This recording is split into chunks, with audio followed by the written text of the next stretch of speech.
Free Palestine!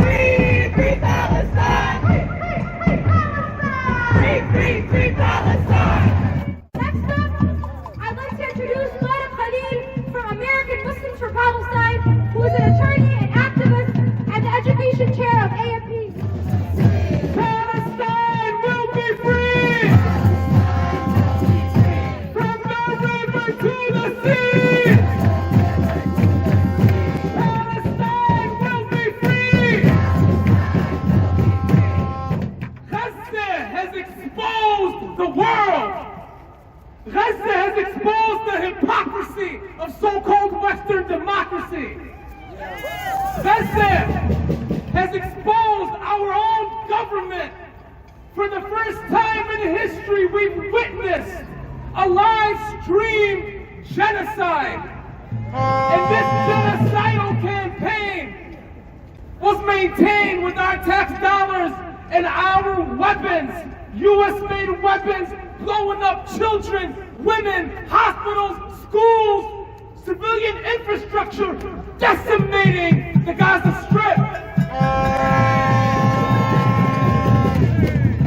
And now that we have a quote-unquote ceasefire, if you think this is the end of our work, then you never understood the purpose of our work. This is not the end, nor is it the beginning. It's the end of the beginning. And now it is our time to march and demand and no longer be complacent. If anything that we learn from Gaza, it is this. If a people that are living on a daily basis with 97% water that is unfit for human consumption, living without a single functioning hospital, living on the brink of famine, and still remain resilient and still remain committed to their cause, if they can do that there, we have no excuse to not do it here on their behalf and on all of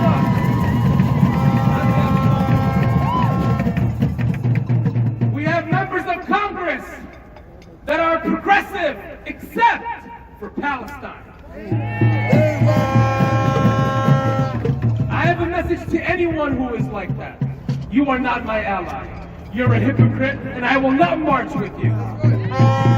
But, equally true, if you are progressive only on Palestine, the same goes for you as well. If you don't treat other marginalized communities and demand their freedom and justice for them, then you are also a hypocrite.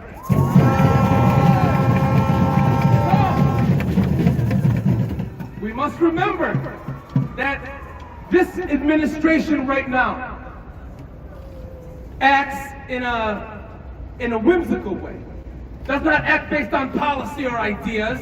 So we don't know what will eventually happen. So we must remain vigilant at every turn, must remain attentive at every turn, and every single policy prescription that is proposed, we must act immediately to reverse it. And we must act immediately as a collective. Regardless of our religion, our faith, our national identity, our race, it does not matter. We are all one with a single struggle against imperialism and colonialism.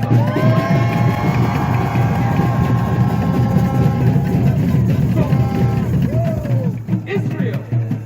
Israel is an apartheid regime. And as an apartheid regime, is not singularly focused on a particular area. Gaza felt the brunt of Israeli brutality with US-made weapons and US tax dollars. But the Palestinian people as a collective are living under this apartheid regime to varying degrees of intensity. Now we're seeing what's happening in Jenin with approximately 12 killed and 35 wounded. Again, with US-made dollars and US tax dollars.